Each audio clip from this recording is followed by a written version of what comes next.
Illinois State Treasurer Michael Frericks made a stop at the United Way of Northwest Illinois in Freeport Friday, highlighting its mission and the state's Charitable Trust grant program.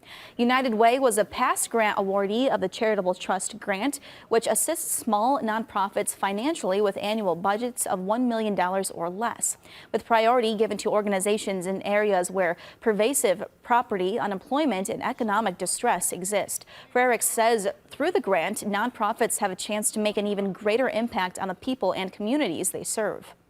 Since taking office, we started this program up. We've given out over $4 million in grants.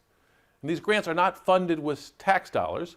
They're funded with fees that larger nonprofits apply for, or that larger nonprofits pay. We like working with nonprofits around the state of Illinois to help feed the hungry, to help with housing for the homeless, and to help give people the job training and skills they need to get a good job to support themselves.